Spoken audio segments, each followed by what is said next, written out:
السلام عليكم ورحمة الله تعالى وبركاته. زلف العون رافع معكم. بونجور ولا بونسوار ميسي دام، ان شاء الله راكم بخير. دونك اليوم بالفرنسي راح نريبونديو واحد حوته فرنسيه سيدنا بالكتاب تاع بن سعاده، سيدنا حوته الله يرضى عليه كوجاش بادون يا en tout cas. Donc la vidéo s'adresse à monsieur Gilles Munier. Gilles Munier qui est journaliste, qui est normalement, je dirais, était un résistant contre le colonialisme. Il a fait ses études en Algérie, c'est ça, monsieur Munier. Ok, moi je m'appelle Rafa, 156. Je suis un blogueur algérien, je fais de la politique et des analyses politiques. Ok. Donc, j'ai lu sur votre mur,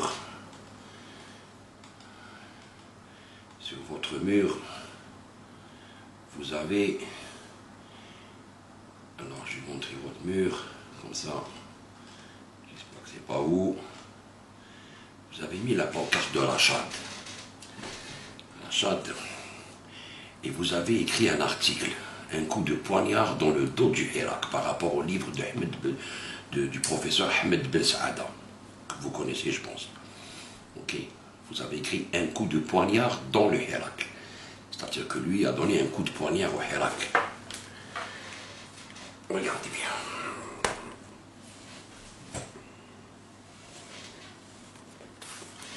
Je pense que vous ne connaissez pas, vous ne savez pas, vous n'êtes pas au courant de qui vous parlez quand vous mettez comme ça une photo de Rachad avec les gens derrière qui manifestent contre le gouvernement algérien ou pour le changement en Algérie. Une très belle photo. Mais je vais vous apprendre beaucoup de choses aujourd'hui, je vais vous donner beaucoup d'informations. Okay. Et on va voir comment vous avez réagi par rapport au livre de Ben Saada, du professeur Ahmed Ben Saada. On va lire un peu votre article. Quoi, article, un cribouillage, j'appellerais ça. Alors, le droit de réponse de Ahmed Ben Saada, par Mourad Dina, cofondateur de Rachad. Donc, par Gilles Munier. Des amis me demandent ce que je pense. De qui sont ces ténors autoproclamés du Hirak algérien? Le livre Enquête, publié en juin dernier par l'universitaire algéro-canadien Ahmed Ben Saada. N'ayant pas lu l'ouvrage exclusivement diffusé en Algérie, je ne donnerai pour l'instant que mon avis sur le choix du titre. Donc là, vous allez donner votre avis sur le choix du titre. Vous n'avez pas lu le livre.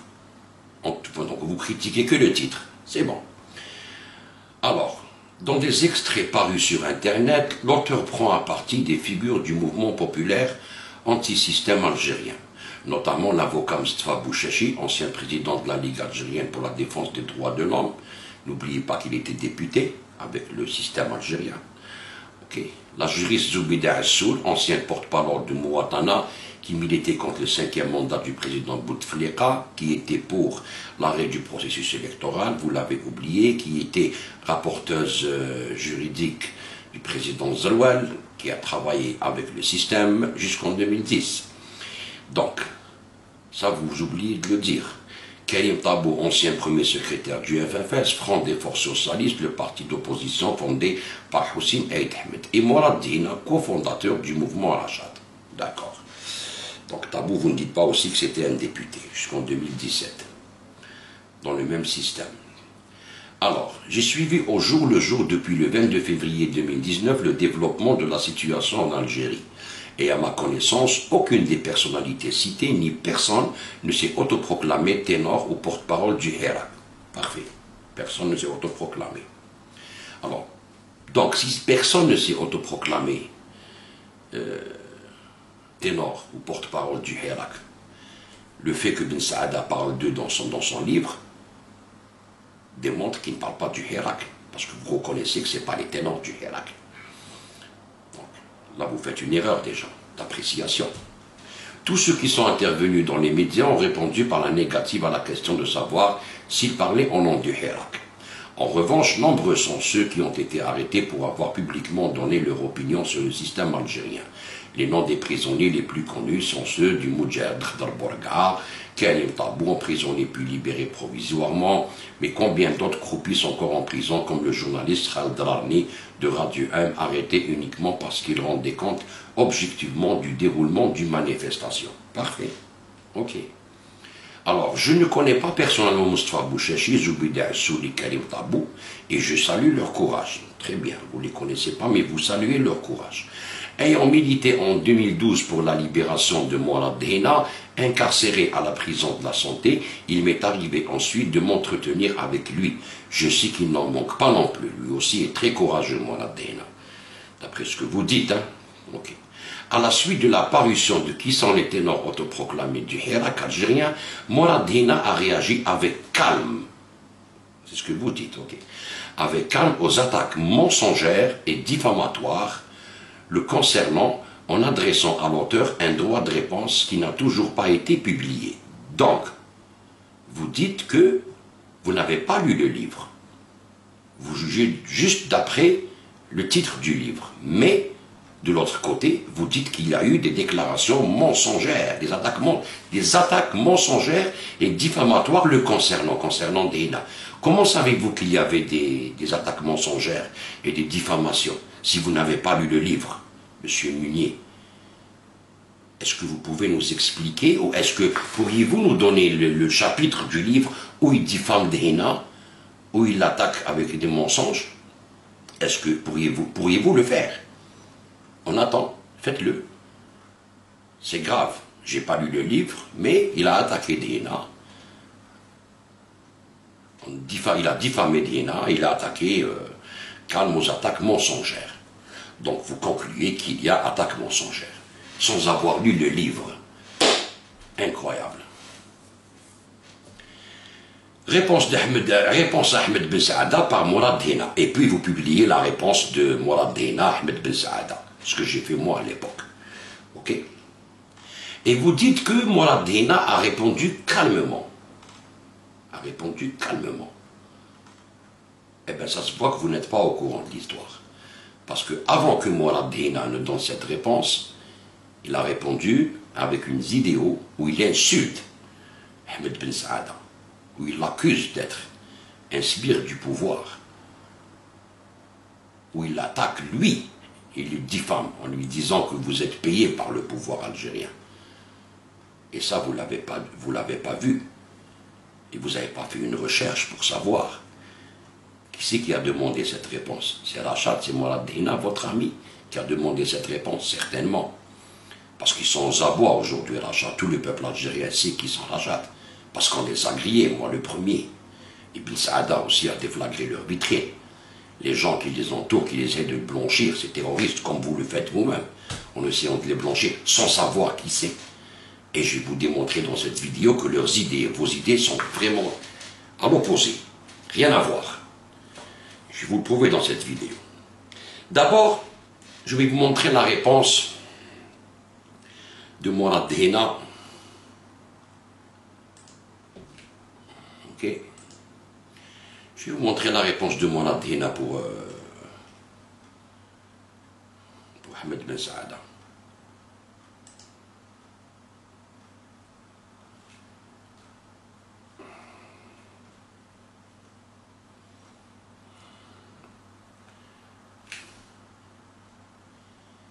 أنا لا أدري، لكن أوجه الحركة لا، هذا كل الحراك مشكوك فيه، والدعم وطن الزوايا ترامب. يا سي بن سعادة قولوا نشرا تهاجموا الناس، لا. On va voir est-ce que c'était calme ou pas calme, mais qu'est-ce qu'il dit. Je vais vous faire la traduction, ne vous inquiétez pas. Je vais vous faire la traduction en bonne et due forme.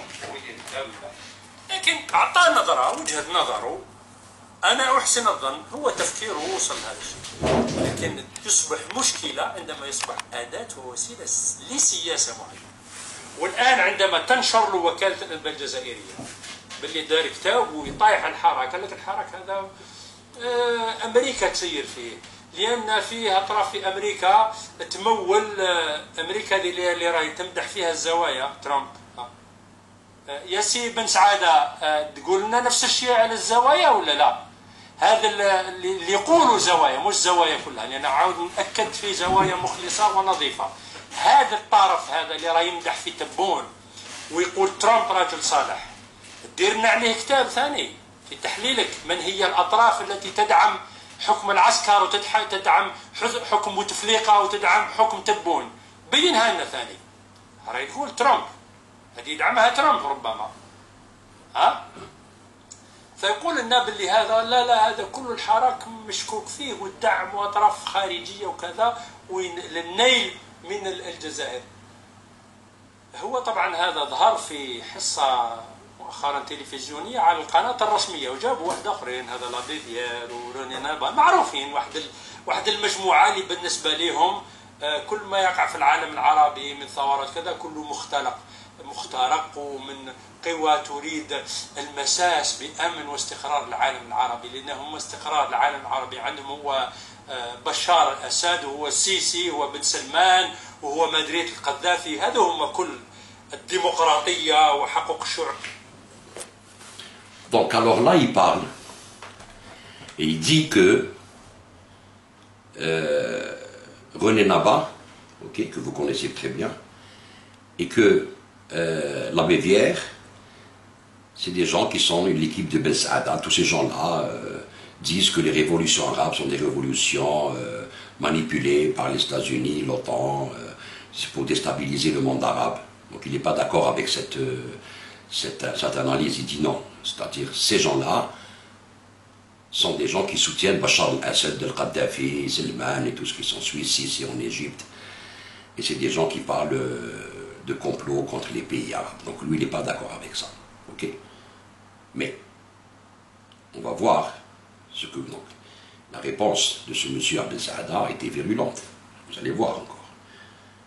Ça, c'est vos amis. Hein. Ils critiquent vos amis et ils critiquent votre thèse à vous, que je vais vous démontrer par vos articles qui ont été écrits par vous-même en 2012, 2011, 2013, et ainsi de suite.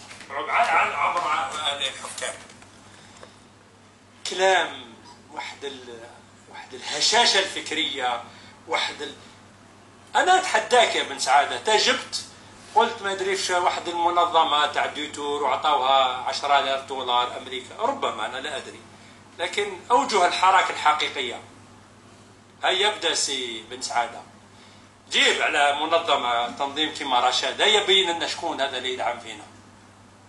ربما انا اشك فيك في من يدعمك انت، ومش اشك فيك انت، يدعمك النظام الجزائري، يدعمك طرف سياسي. انا اتحداك جيب وجوه الحراك اللي راهي في السجن اليوم، ولا اللي راهي تعاني، ولا المناضلين من هاوليك بن نعوم، هاوليك الاعلامي، هاوليك ابراهيم دواجي. Donc là il a cru, ça c'est la première réponse. يلا شكون تدعم فيهم امريكا؟ رشاد تدعم فيه امريكا؟ Donc il attaque Ben Saada en lui disant vous êtes un sbire du pouvoir et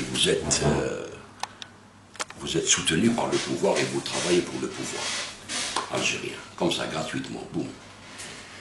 Parce qu'il a eu peur, parce que l'essentiel qu'a fait Ben Saada, c'est que il a démontré dans son livre que des gens comme Bouchachi, comme Houari Abdi, comme Zoubida Assoul, plus Bouchachi et Houari Abdi, qui sont en acquaintance avec la NED, et RAJ aussi, Rassemblement Action Jeunesse, avec des documents de la NED, leur participation, les subventions qu'ils ont reçues, Bouchachi.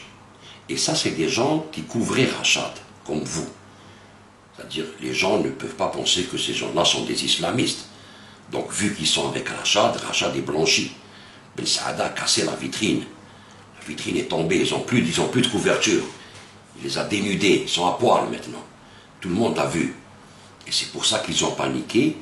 Et ça a fait un choc dans le Hirak. Et ils ont été rejetés par le Hirak. Parce qu'ils ont vu que c'est des islamistes. Et pas n'importe quel islamiste. Ah, donc ils ont fait appel à vous. Et vous êtes tombé dans leur piège et vous m'avez donné un penalty. Vous m'avez donné un penalty, monsieur Munier, sans gardien de but.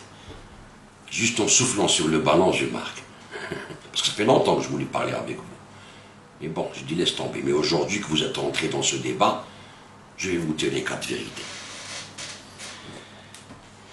Premièrement, quand vous dites Morad Hina est courageux, je pense que vous avez raison. Regardez cette vidéo qui montre qu'il est courageux.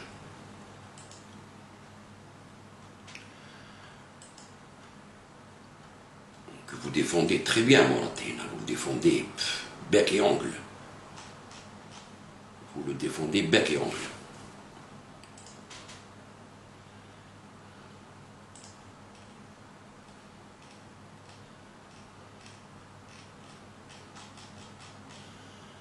Alors.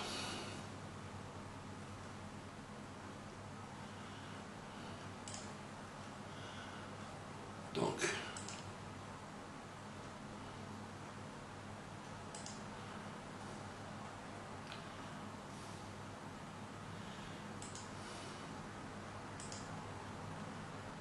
Pourquoi n'avez-vous pas condamné les assassinats de certains de ces intellectuels? Pourquoi n'avez-vous pas condamné les assassinats de certains de ces intellectuels? Ce dirigeant islamiste réfugié en Suisse appartient au courant dit jazaliste qui regroupe beaucoup d'universitaires. Il est très actif dans les réseaux du fils à l'étranger. Écoutez, nous n'avons pas à sombrer dans la médiatisation, dans la sélection, dans la condamnation de la mort. Personne n'a pleuré nos morts parmi ceux-là.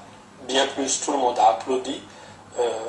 Je pense que sur un plan, encore faudrait-il être sûr de qui a tué qui à telle et telle période, mais je dirais que pour certains ont choisi donc une voie de confrontation, une voie de provocation d'une jeunesse et qu'ils ont payé ce prix. Certains ont choisi donc une voie de confrontation, une voie de provocation d'une jeunesse et qu'ils ont payé ce prix. Que ces intellectuels de gauche aient le courage d'assumer leur action, qu'ils disent nous sommes engagés dans une guerre et que certains d'entre nous ont payé de leur vie. Qu'ils en fassent des martyrs pour eux. Ils en fassent des martyrs pour eux. Ils en fassent des martyrs pour eux. Ils en fassent des martyrs pour eux. Qu'ils en fassent des martyrs pour eux. C'est-à-dire les intellectuels et les journalistes qui ont été assassinés en Algérie pendant la décennie noire par les intégristes. Et vous, vous êtes un intellectuel et un journaliste. Le professeur Ben Saada est un intellectuel, journaliste. Donc, si vous soutenez quelqu'un qui dit que vous faites partie, vous et vos amis, des gens qui soutiennent Bachar al-Assad, des Kadhafi et tout ce qui s'ensuit, et que lui, il cautionne les assassinats de journalistes en Algérie, qui ont fait qu'écrire la plume, qu'ils en fassent des martyrs pour eux. Ils ont choisi un terrain de confrontation, qui se disent on a choisi un terrain de confrontation, et puis c'était le prix à payer, c'est-à-dire la mort, l'assassinat, monsieur Munier. Et vous venez aujourd'hui donner des leçons à Ahmed Ben Saada, parce qu'il a parlé, il a donné des preuves, des financements de certaines personnes autour de cette mouvance, et les financements de la NED, avec des preuves que vous n'avez pas vues et vous n'avez pas lu le livre, monsieur Munier. Et vous cautionnez un assassin comme ça. Vous êtes la honte du journalisme, monsieur Munier, n'est-ce pas? Je vous laisse vous arranger avec vos collègues, les René Naba, la Bévière, Ben Saada, tout ce monde. Qu'allez-vous dire à ces gens-là? Qu'allez-vous dire? Je soutiens quelqu'un qui a cautionné les crimes de journalistes et intellectuels. C'est-à-dire, ils les ont assassinés. Même pas le droit d'écrire ni de parler. Là, vous faites une grave erreur. Je ne sais pas comment vous allez répondre à cette vidéo. De toute façon, c'est sûr que vous n'allez pas me répondre à moi, c'est certain. Mais vous avez des explications à donner à vos collègues, certainement. Vous êtes connu mondialement. En Irak, vous avez rencontré Saddam Hussein, vous étiez dans dans le trafic pétrole contre nourriture, vous avez détourné l'embargo, vous avez été jugé par l'ONU, bon, cette histoire on la connaît. Donc, vous êtes quelqu'un de très connu. Quand vous consommez quelqu'un comme ça, c'est une tâche dans votre CV. Monsieur Gilles Munier, vous qui vous dites un résistant, et vous dites que Ben Saada a menti à propos de Mourad Dehena, et il a diffamé, alors que Mourad Dehena a répondu avec calme, et que vous voulez que Ben Saada, après cette réponse, après que le frère de Ben Saada est un shahid, c'est un militaire qui a été assassiné par les gens que ce gars-là soutenait en Algérie. Il est mort pendant son service national, assassiné par ces gens-là. Et vous voulez que Ben Saada mette sa réponse, droit de réponse à quelqu'un comme ça sur sa page. Mais, monsieur Gilles Munier, vous faites fort. Vous ne connaissez pas toutes ces histoires. Et vous voulez vous initier dans une histoire qui vous dépasse. L'Algérie, ça vous dépasse. Vous avez fait vos études en Algérie, on le sait. Votre père était contre la colonisation, c'est dommage pour lui. Parce que ces gens-là, c'est les supporters de la colonisation. C'est les gens qui ont soutenu toutes les invasions, Libye, Syrie, et ainsi de suite. Et vous, vous n'êtes pas au courant, peut-être. Vous voyez comment vous êtes dans de sales draps. Toute une vie, toute une carrière. Vous l'avez mise par terre.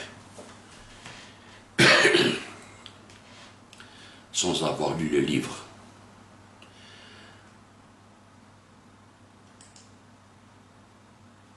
Je vais vous montrer encore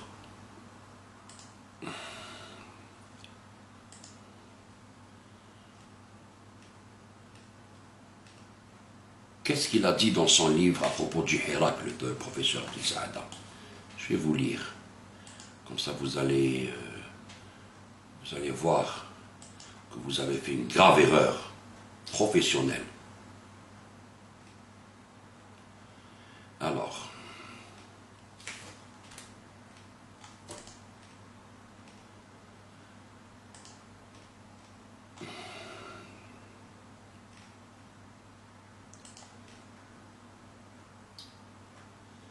bon, Gilles Munier, c'est lui, hein, comme ça vous allez le connaître. Ok? Comme ça, ils vont mettre une image sur le résistant Gilles Munier, le résistant qui a perdu ses armes. Vous avez perdu vos armes, monsieur Gilles. Ok.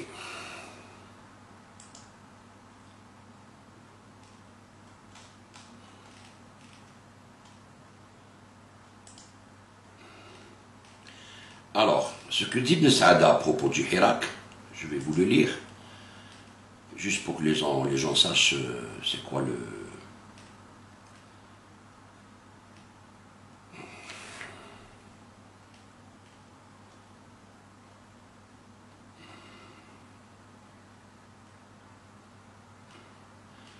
Ok, alors...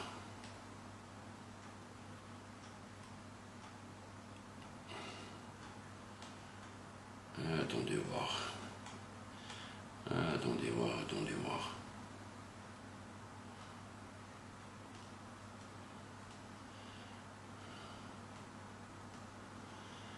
Alors.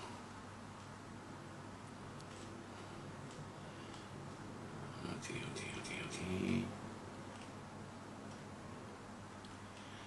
Sans connaissance.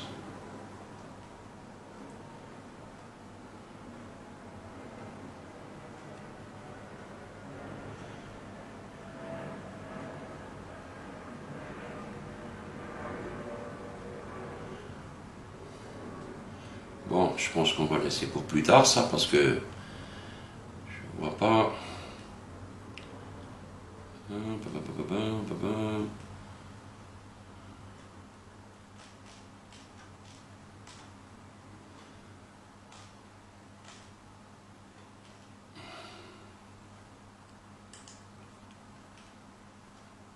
Ok, je ne trouve pas.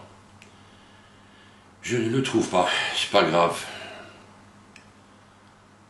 Je vais vous...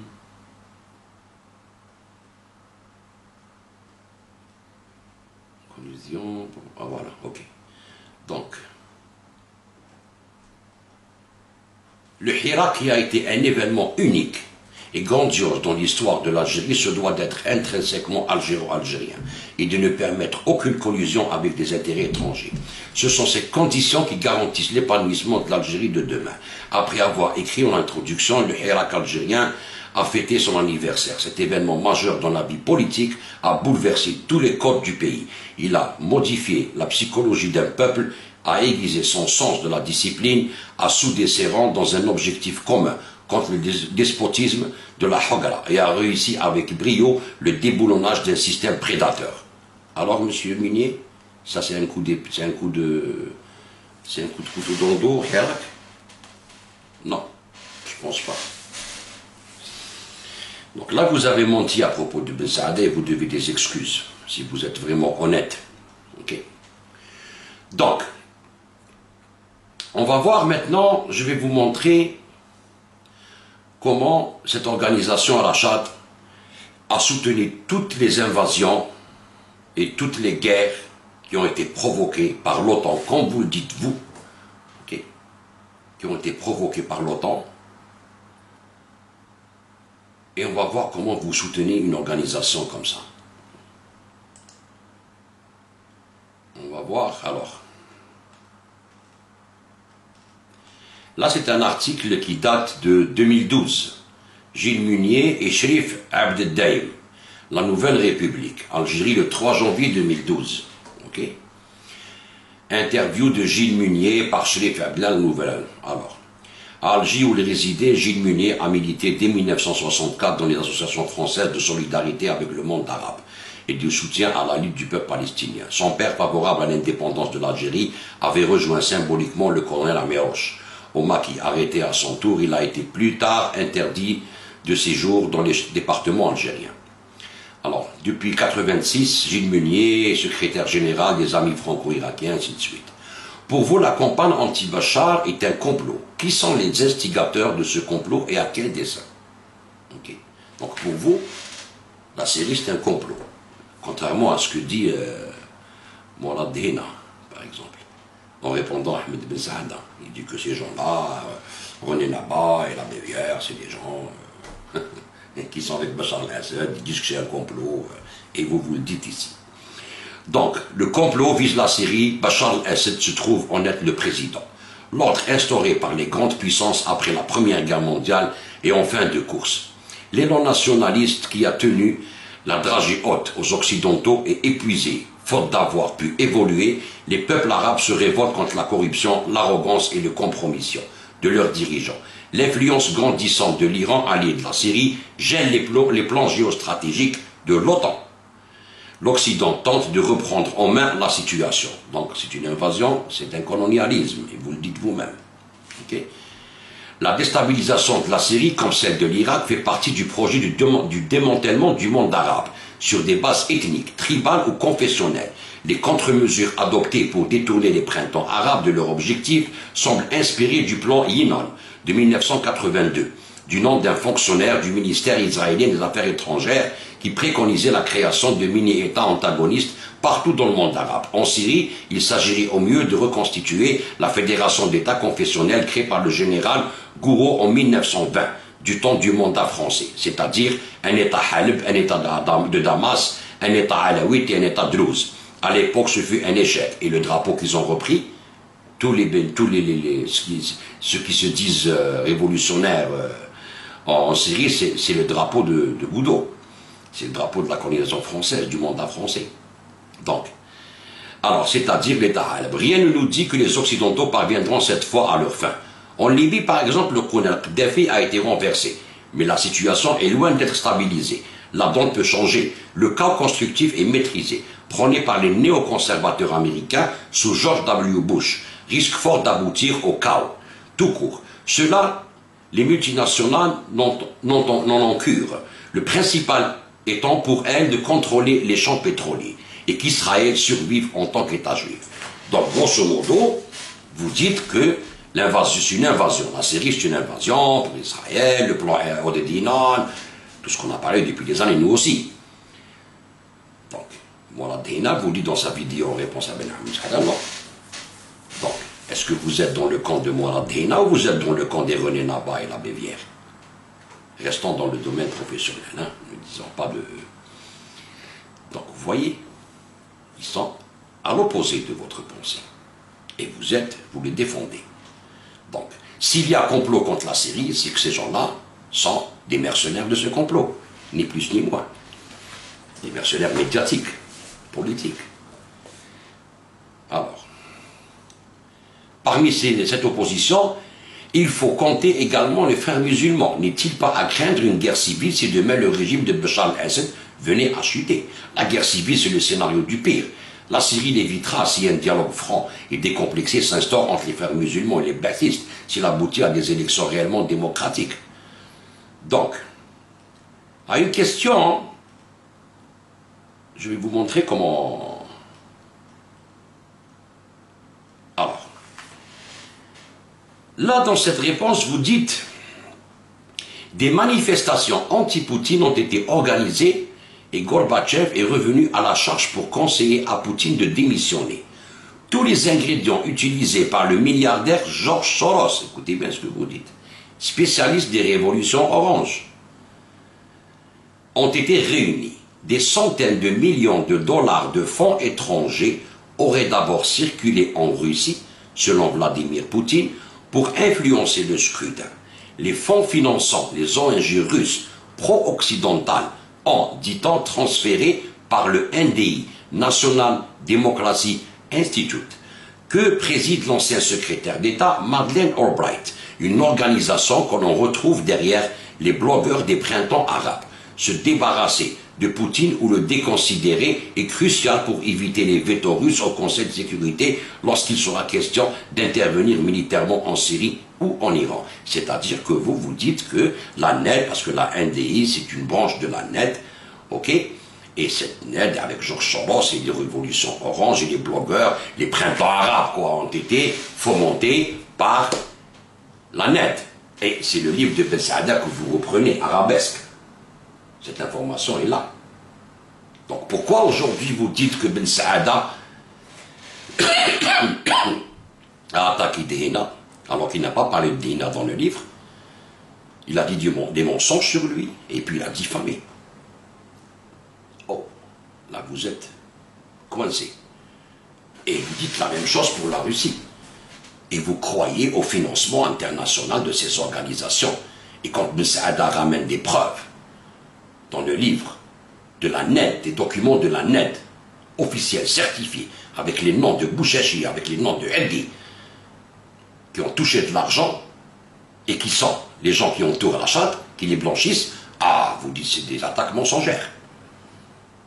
Alors que vous, en 2012, vous le disiez, vous étiez d'accord avec Ahmed Ben Saada.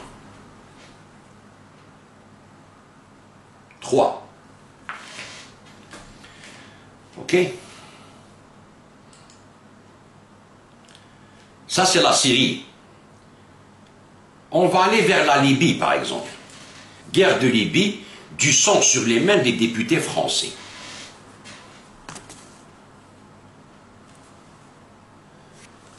Donc là, vous dites que les députés français qui ont voté pour l'invasion de la Libye ont du sang sur les mains. Mais Rachad aussi était d'accord avec l'invasion de la Libye, donc ils ont les mains tachées de sang, eux aussi, comme les députés français. Toute personne qui a cautionné les attaques contre la Libye et l'assassinat de Kadhafi sont des gens qui ont les mains tachées de sang. Et vous êtes en train de défendre des gens dont les mains sont tachées de sang. Les assassinats de journalistes en Algérie et puis l'invasion de la Libye et de la Syrie. Et je vais vous donner des preuves. Je vais vous montrer un article que vous avez écrit aussi. Le 31 août 2011, entretien avec Gilles Munier, le courrier d'Algérie. Okay. Gilles Munier, les accusations du CNT contre l'Algérie lui ont été soufflées dans l'oreille. Quelles sont les accusations du CNT contre l'Algérie? On va les voir dans votre article. Alors,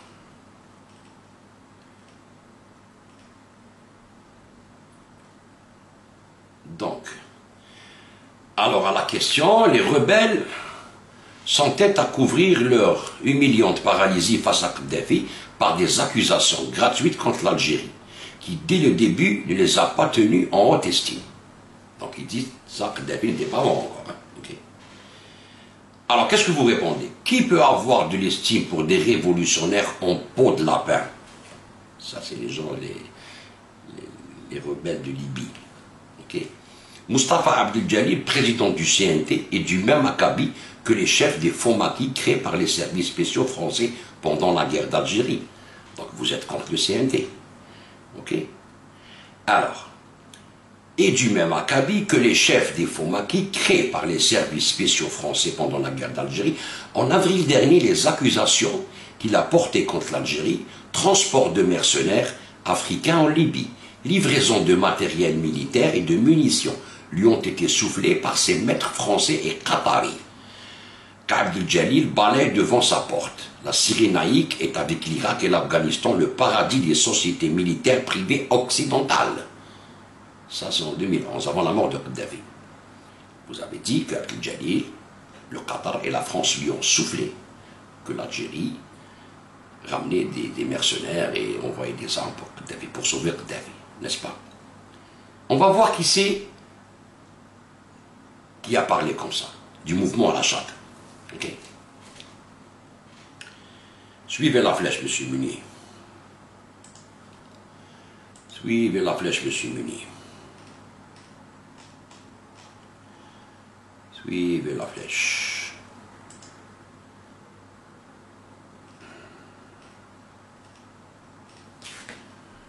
Alors. Donnez-moi juste un instant. Parce que...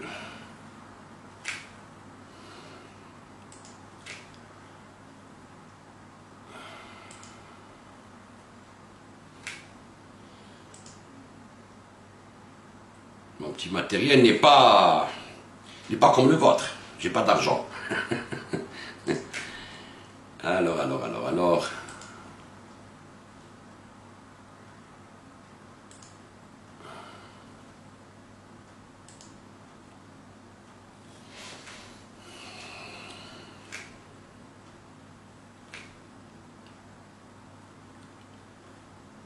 Regardez bien.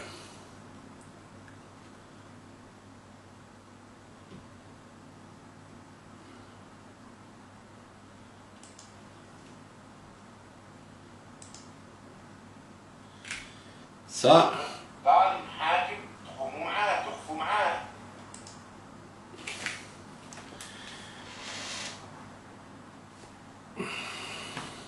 ومع ذلك يقولون نحن مع تقرير المصير.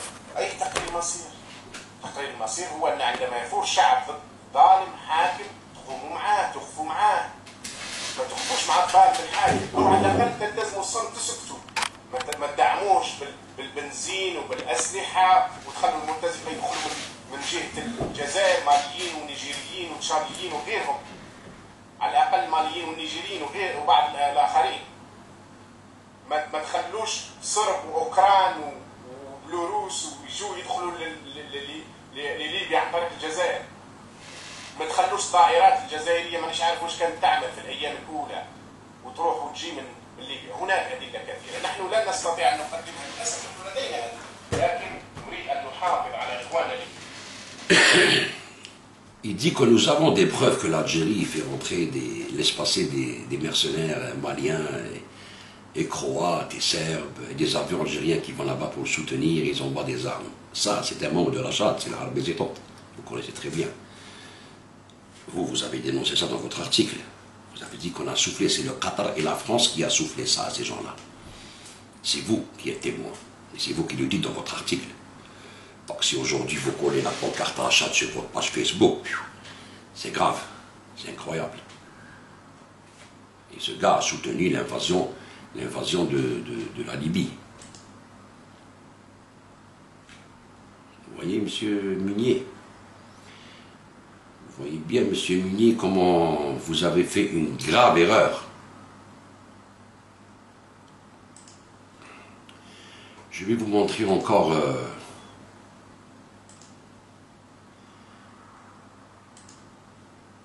Vous parlez de la Libye. Vous parlez de la Libye.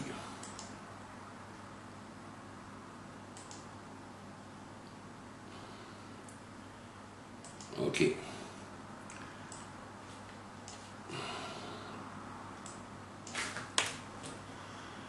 Alors.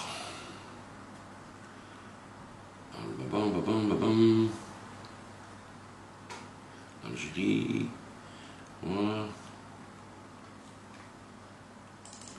Vous avez même écrit une lettre ouverte. Ok. Ça, c'est la Palestine Solidarité, hein, le site. Ok.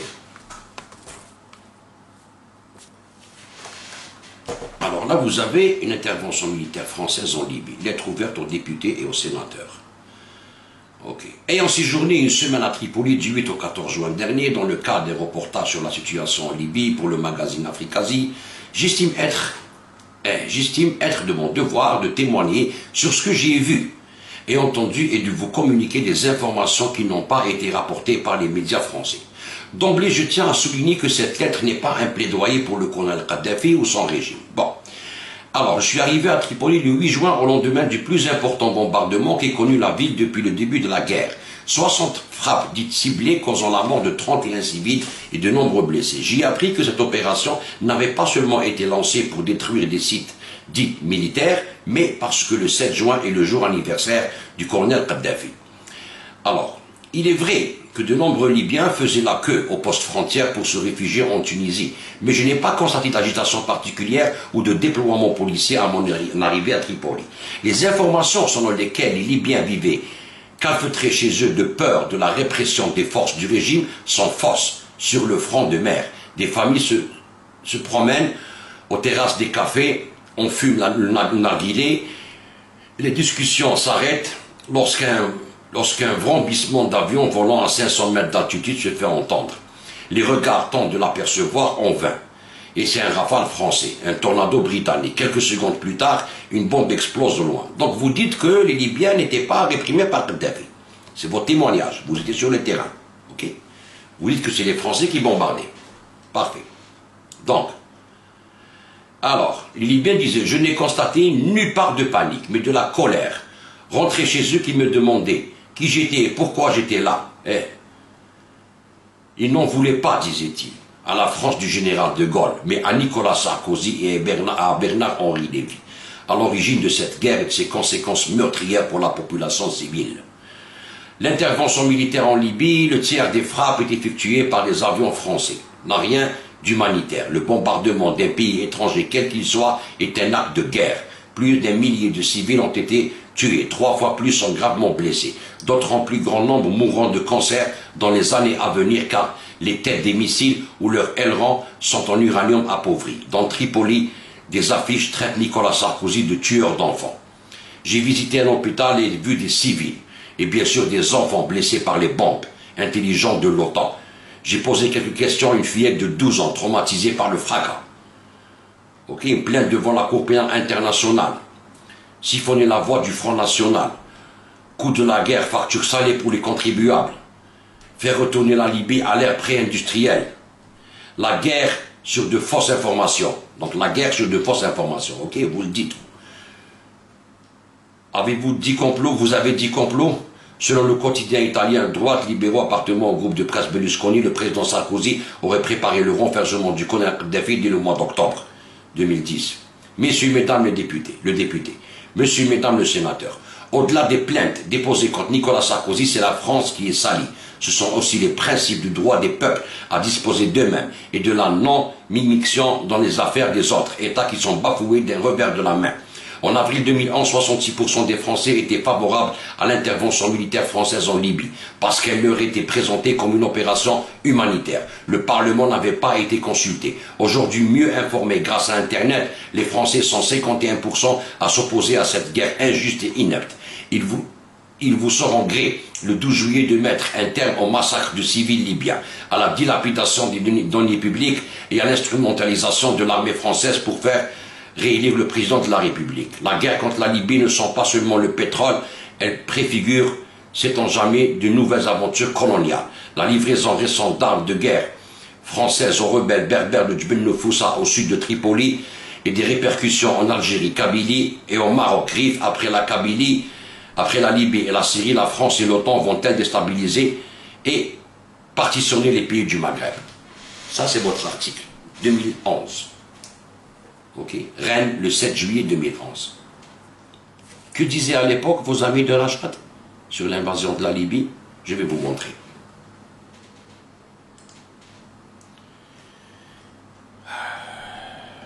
Regardez M. Zito de Harakat Rachat en Libye, qui a pris l'avion pendant qu'il y avait un embargo aérien sur la Libye. Il a pris l'avion de Turquie avec des membres de Rachat. Ils sont allés en Libye et regardez comment ils encensent l'OTAN et comment ils remercient l'OTAN. برغم الظروف الصعبه اللي مروا بها وبرغم الاوضاع الصعبه اللي ما زالت موجوده هناك، لكن تشعر ان الناس المقابله حقيقه حتى في المطار ولم نكن قد استقبلنا خارج، يعني استقبلنا مثل الناس وفضلنا نحن ذلك. كان شعور ان التعامل جيد. ليبيين مثل الجزائريين مثل كثير من فيهم نوع من الخشونه في التعامل، لكن كان التعامل حقيقه رائع، كان جيد. وهذا ما لاحظناه على طول الفترة التي قضيناها هناك، هو الأخوة والتراحم واللطف في التعامل بين الناس، عكس ما تركت عليه ليبيا قبل 16 عام، بحيث أن كانت الخشونة والغلظة هي السائدة بين الناس. الأمر الثاني شعور آخر، وهو أنه هذا الشعب حقيقة يشعر أنه ولد من جديد. تشعر في كل الناس، في كل أحاديثهم، في كل كلماتهم، أنهم لم يكونوا موجودين، أنهم كان القذافي يختصر الجميع في نفسه في ذاته، أنه لم يكن هناك حياة، لم تكن هناك حرية، لم تكن هناك، كانت هناك قذافي ومن هو مع القذافي. الملاحظة الثالثة ربما إذا سمحت لي، هو أنه كنا نتوقع أن نجد نوع من الفوضى، نجد نوع من عدم الأمان، نوع من القتال ربما في بعض المدن، خاصة في طرابلس لما وصلناها بعد يومين من وصولنا إلى بنغازي. وفوجئنا حقيقة بأن البلد آمن. صحيح أنه من حين لآخر تسمع طلقات الرصاص، ومن حين لآخر تسمع أن هناك من اعتقل. سيد عبد الزيتون، سنتطرق إلى الوضع الأمني يعني بالتفصيل، لكن أود أن أعرف، أنت تحدثت عن استقبال الشعب الليبي لكم، لكن أود أن أعرف كيف كان استقبال السلطات الليبية لكم؟ ولا استقبال حار حقيقة، يعني بكل صدق. أولا مع أغلبية الغالبة رغم أن كثيرين ربما لم نلتقيهم أبدا من المنظمات، لعل أهمها منظمة قرطبة، وكنت أنا رابعهم. كان هناك أخونا المحامي الأستاذ رشيد مسلي، وكان أخونا ياسين سعدي وهو خبير على المستوى الأوروبي، خبير اقتصادي، وكان معنا أخونا الدكتور عباس عروة وهو أيضا خبير في مجال الفيزياء الطبية، إضافة إلى أنه يرأس عدد من المنظمات، لعل أهمها منظمة قرطبة، وكنت أنا رابعهم. اللي وقفنا عليه وكنا في الغالب مع بعض إلا ربما في حالات وين افترقنا، لكن اللي وقفنا عليه جميعا هو أنه عندما وصلنا خاصة إلى طرابلس، كنا لأن طرابلس كما تعلم شهدت معارك وشهدت قصف من الناتو وشهدت أعمال كثيرة. كنا نتوقع أننا سنصل إلى بلد مهدم، بل أننا عندما كانت الطائرة تنزل بنا لا أخفيك أننا كنا نتوقع أن يتم إسقاطها في أي لحظة. يعني كان بجواري الدكتور عباس، وكنا نمزح يعني أنه ربما برصاصات يستطيعون إسقاطها، خاصة الطائرة عندما تكون تنزل كما تعلم ربما تكون في وضع دقيق، وكان ممكن أن تسقط الطائرة، لأن ما زال هناك ربما بعض ما يسمونه هناك بالطابور الخامس، بعض أنصار القذافي. لكن عندما دخلنا المدينة ووصلناها بالليل طرابلس، وصلناها يوم الجمعة مساء حوالي 10 أو 11 ليلا، فوجئنا حقيقة برغم وجود بوابات كما يسمونهم ولا حواجز كما نسميها نحن، حواجز كثيرة للثوار، لكن فوجئنا أن المدينة آمنة. لكن قلنا ربما هذا لأنه الليل ولأنه الوقت متأخر ولأنها الجمعة بالليل، فلننظر غدا. السبت كان الوضع في النهار، ففوجئنا بحجم الأمان الموجود على توقعاتنا. كما قلت لك يعني نحن ندخل مدينة شهدت 7 أشهر أو 6 أشهر من القصف، كما شهدت معارك منقطعة أو متواصلة. لذلك حقيقة كان الأمان هو أكثر من فاجأنا.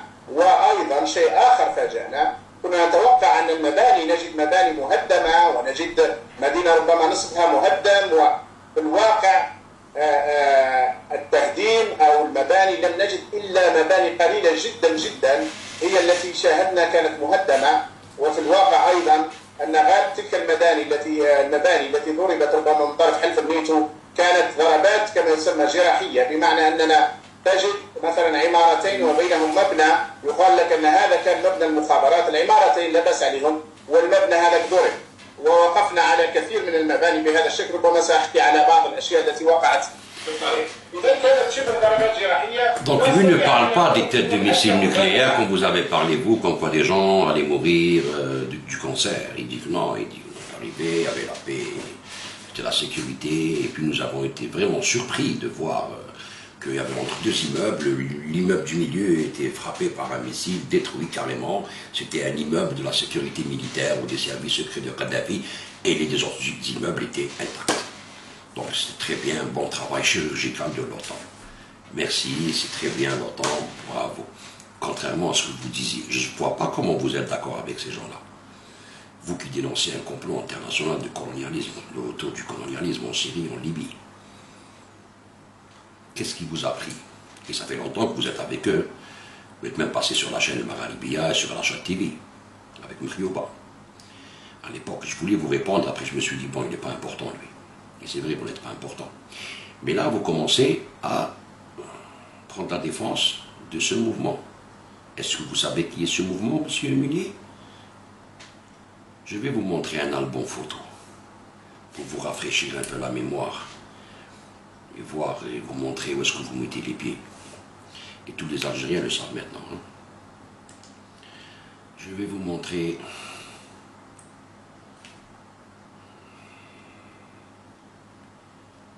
Alors.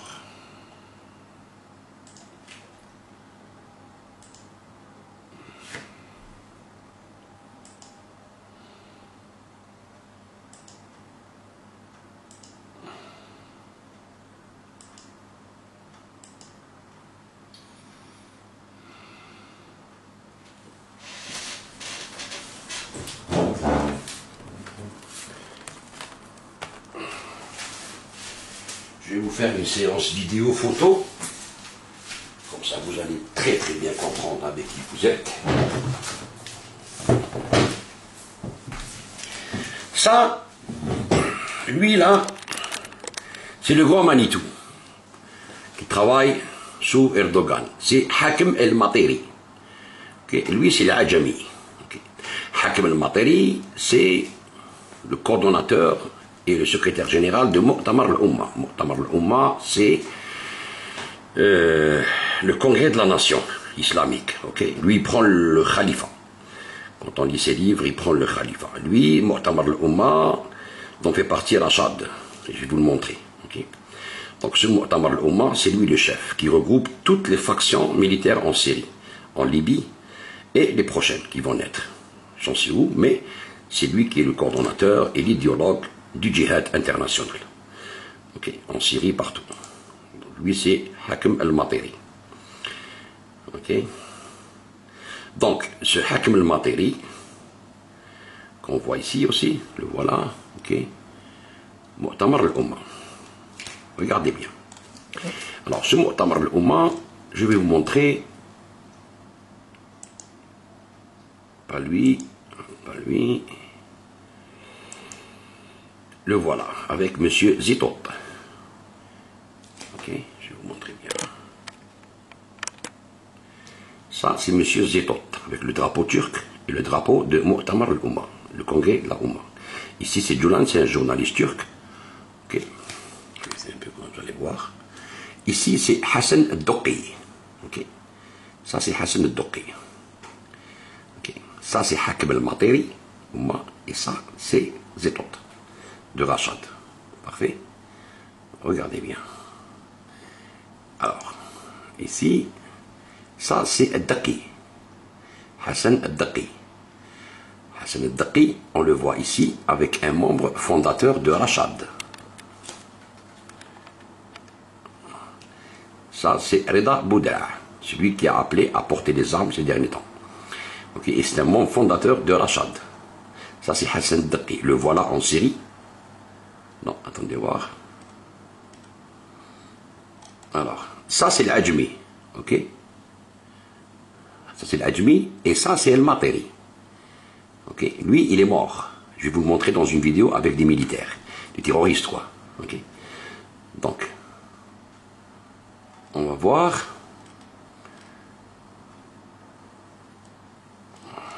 Alors, Al-Daqi, c'est lui, là. Avec la flèche autour. Okay. En Syrie. Avec les djihadistes de l'OTAN. Puisque vous êtes d'accord que c'est un complot. Le voilà ici. Al-Daqi. Ok. Hassan al-Daqi. Le voilà ici. En Syrie. Le voilà ici. Avec lui. Et tous ces gens-là, on les a vus tout à l'heure avec Zetot et Mu'tamar al-Umma en conférence avec El-Materi. Ok? Pour vous dire que vous soyez au courant, c'est qui Rachad? C'est quoi vos fréquentations? Ok? Donc, ça, la relation est établie entre le mouvement Rachad et ce Mu'tamar al-Umma. D'accord? On est bien d'accord. Okay. Donc, là, je vais vous montrer Al-Ajami. Qui est l'Ajami? Alors, lui, c'est le Muhaysini. Ok? Avec un futur kamikaze, le pauvre. Il l'a envoyé au charbon. Il l'a envoyé se faire déchiqueter. C'est une vidéo, j'arrive pas à la trouver, mais j'ai l'image ici. Je vais retrouver la vidéo, je vais vous la montrer. Ok? Lui, il l'a envoyé à la mort. Il disait que tu vas mourir et ta femme ira au paradis parce que toi, tu vas lui ouvrir les portes du paradis. Regardez le pauvre. Ça, c'est le Muhaysini. Ok? El Muhaysini, le voilà, avec les enfants. Formation de Daesh. Ok? Ça, c'est le Muhaysini avec des enfants. Regardez ça. Okay. El Muhaysini, ici, avec El Julani, de Nusra. On va voir. Je vais vous montrer. Ok.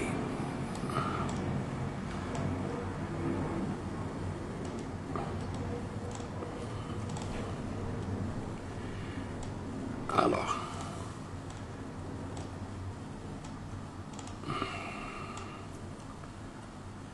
Je vais vous le montrer avec Hajjaj al-Ajmi. Hajjaj al-Ajmi. Donc. Alors. Ça, on l'a vu. Ça, il n'y en a pas. Ok. Ça, c'est Hajjaj al-Ajmi. Le voilà avec le Muhaysini qu'on a vu avec les enfants. Vous voyez? C'est important de voir ça. Donc, l'Ajami avec El-Materi de Mu'tamar al-Umma, avec Zetot de Rachad en conférence, avec El-Muhaysini et les enfants que vous avez vus. Ici, avec un couteau dans les mains. Ok. On va ouvrir l'image pour mieux voir.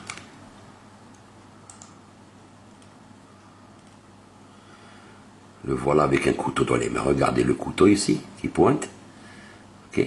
Je pense qu'il vient d'égorger quelqu'un. Monsieur Munier. Ok. Donc le Muhaysini. Avec l'Ajami, on va voir l'Ajmi avec Abu Omar Shishani ici. Abu Omar Shishani, c'est le chef militaire de Daesh. Ok. Ça, c'est l'Ajmi. Le voilà ici avec Abu Omar Shishani. Le voilà. Ok. Donc, tout ce beau monde dont fait partie Rachad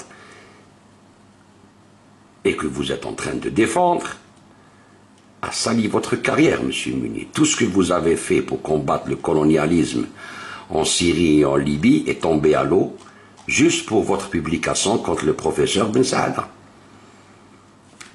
Vous voyez? Et je vais vous montrer encore. Qu'est-ce que j'ai encore comme surprise? Alors, ça on l'a vu. Zetot on l'a vu. Tamr al-Oumma, Rida Boudra on l'a vu. Ok, alors Hassan al-Doqi, il est où? Alors Hassan al-Doqi est où? On va le voir encore, ça c'est Mouhaïsini. Hassan al-Doqi. Alors Hassan al-Doqi, alors, lui, pour savoir, c'est-à-dire, je vais vous montrer la photo avec Boudra, là, le membre fondateur de Rachad. Je vais vous le montrer avec Zetot, le voilà Zetot, avec El Materi, vous voyez? Comme ça, l'image est meilleure. Et ça, c'est Rachad. Ça, c'est Zetot, Moradina, Misli, ok? Lui, c'est Nazim, et lui, c'est Abbas Arwa, ok? Abbas Arwa, on va le voir ici. Alors, attendez voir. Hop, hop, hop, hop, c'est parti, ça. Et alors, attendez voir. Hop, hop, hop, hop, hop, hop.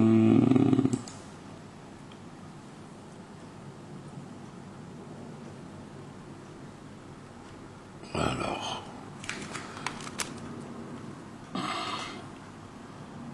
Arwa.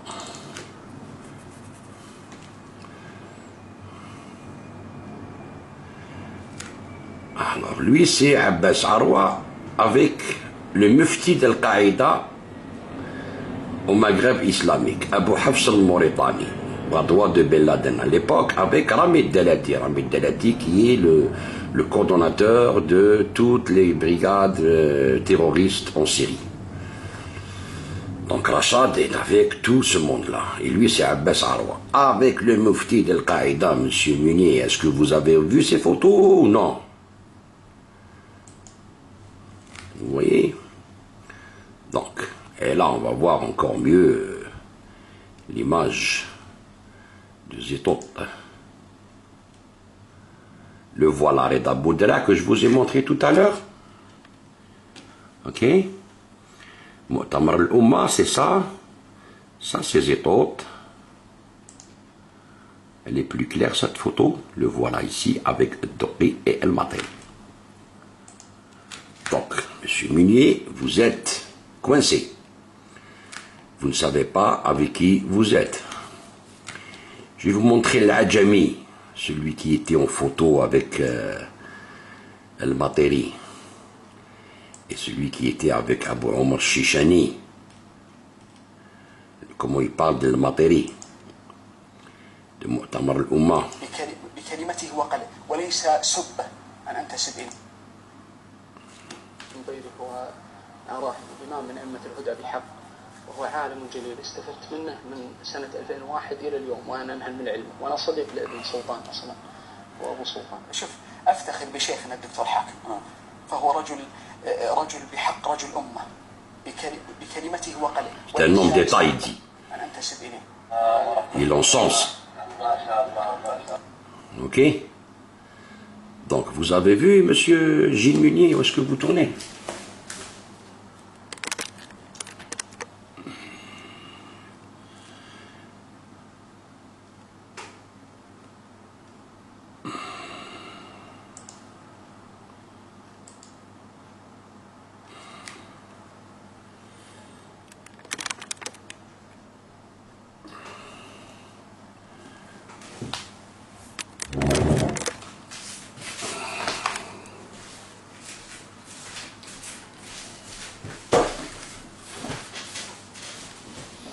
Voilà, monsieur Gilles Munier, qu'est-ce que vous avez fait de votre carrière?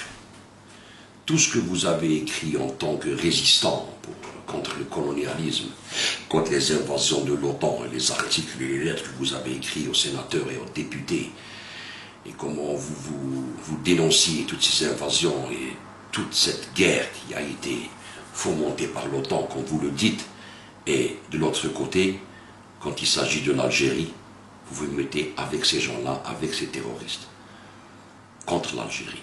Et vous dites que le professeur Ben Saada a attaqué Dina, il l'a diffamé.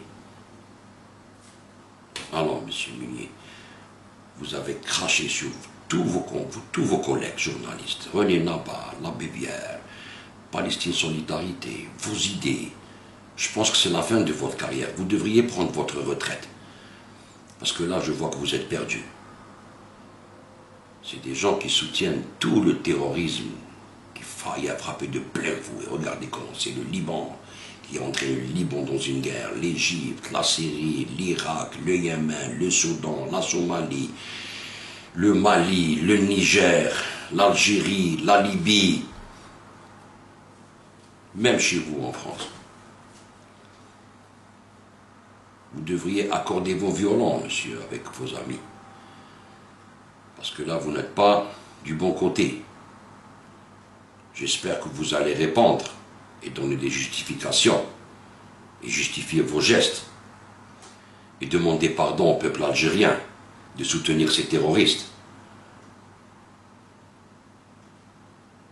En général, et Ahmed Ben Saada en particulier, vous devriez faire un petit article pour vous excuser auprès des Algériens et Ahmed Ben Saada. Sinon, si vous ne le faites pas, c'est la fin de votre carrière. Aucun journal de résistance ne publiera vos articles, soyez-en sûrs. Voilà qui c'est Rachad, monsieur Munier. Sur ce, je vous laisse. Regardez bien la vidéo attentivement. Ok? C'est vous qui avez donné un coup de poignard dans le dos de la résistance. Oui, monsieur. C'est pas Ben Saada qui a donné un coup dans le dos du Hirak. C'est vous qui avez donné un coup de poignard dans le dos de la résistance et de tous vos amis journalistes en cautionnant un assassin comme ça. Ok? Sur ce, je vous laisse. Salam alaikum.